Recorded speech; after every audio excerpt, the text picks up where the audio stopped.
noção de que há condições de que o artigo 142 pode ser levado a efeito. Eu vou ler para você o que ele acaba de nos colocar.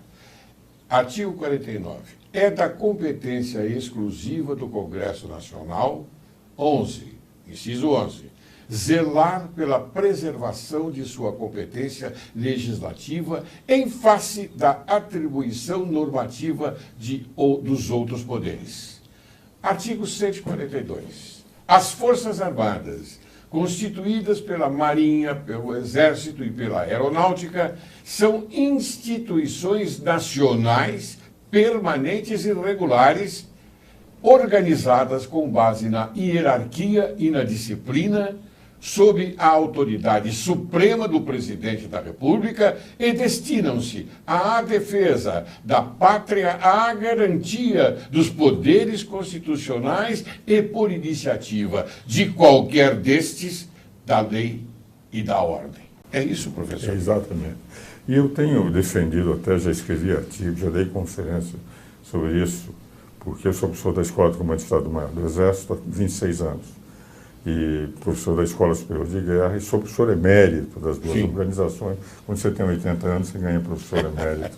Não, é por mérito mesmo, é por mérito. E a verdade é a seguinte: no momento em que um dos poderes for o executivo que esteja em questão, eu já tenho dito, porque ele pode ser o elemento que esteja perturbando a ordem, quem vai dirimir não é mais a Presidente da República, porque ela está em questão. Sim. Quem passa a restabelecer a lei e a ordem são os comandantes militares. Eu mostro o seguinte: enquanto ela não estiver em questão, não há problema. Mas se ela estiver em questão, ou o presidente estiver em questão, são os comandantes que assumem. E há artigos meus publicados nesse sentido, palestras dadas, em livros inclusive do Superior Tribunal Militar, em que diversos juristas têm aceito a minha tese. Aliás, um falecido, que você se lembra, foi meu colega de turma, o Odisseu Amaral dos Santos, filho do Moacir Amaral dos Santos. Sim. Ele dizia que todo o título 5º da Constituição, Estado de Defesa, Estado de Sítio, Forças Armadas e Segurança Pública, é o chamado regime constitucional das crises. É um título que foi colocado na Constituição para preservar o regime democrático, permitindo que nas crises em que as instituições possam estar em jogo, possam as Forças Armadas reestabelecer para que continue a democracia como é. Nunca mais para assumir o poder, sim, mas apenas para reestabelecer, dando às instituições o direito de continuar.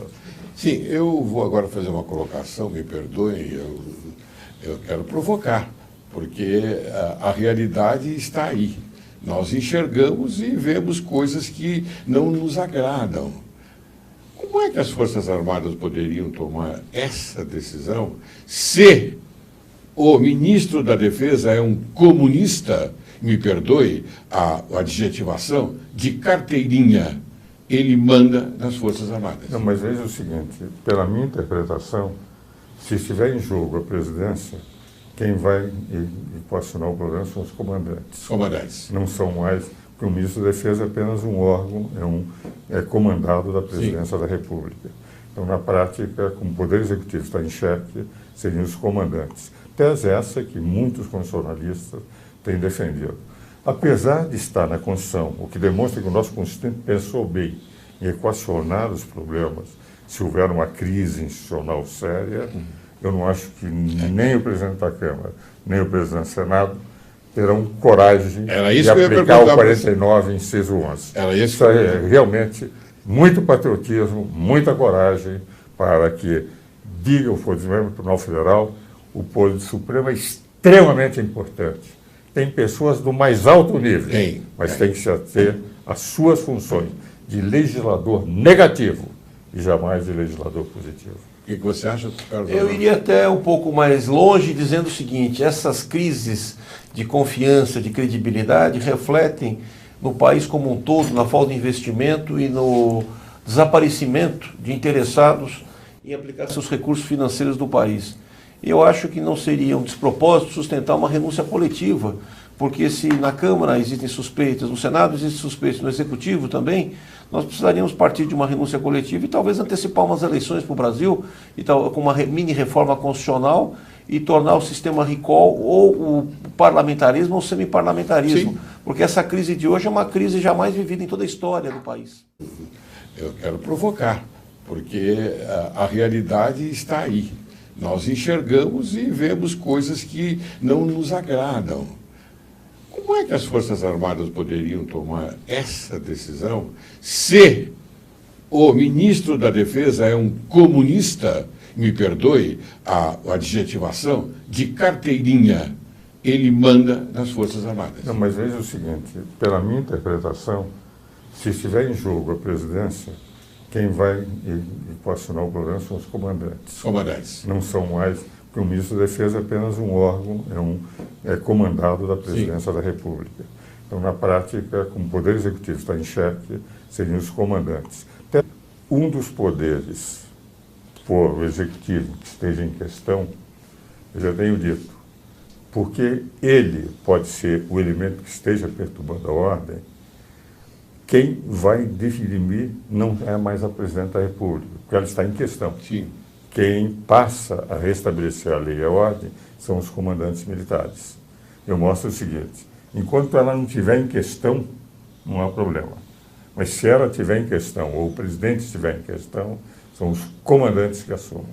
E há artigos meus publicados nesse sentido, palestras dadas, em níveis inclusive do Superior Tribunal Militar, em que diversos juristas têm aceito a minha tese.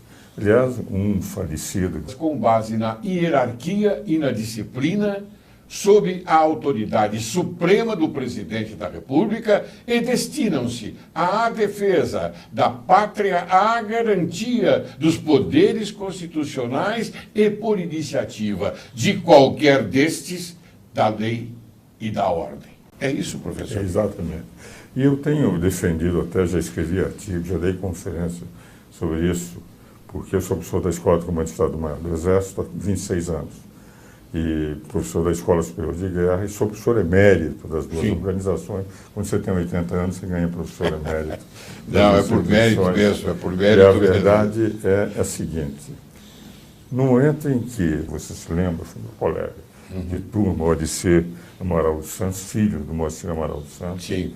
Ele dizia que todo o título 5º da Constituição, Estado de Defesa, Estado de Sítio, Forças Armadas e Segurança Pública, é o chamado regime constitucional das crises. É um título que foi colocado na Constituição para preservar o regime democrático, permitindo que nas crises em que as instituições possam estar em jogo, possam as Forças Armadas reestabelecer para que continue a democracia como é. Nunca mais para assumir o poder, Sim. mas apenas para restabelecer, dando às instituições o direito de continuar. Sim, eu vou agora fazer uma colocação, me perdoem, a noção de que há condições de que o artigo 142 pode ser levado a efeito. Eu vou ler para você o que ele acaba de nos colocar. Artigo 49. É da competência exclusiva do Congresso Nacional, 11, inciso 11, zelar pela preservação de sua competência legislativa em face da atribuição normativa dos outros poderes. Artigo 142. As Forças Armadas, constituídas pela Marinha, pelo Exército e pela Aeronáutica, são instituições nacionais permanentes e regulares organizadas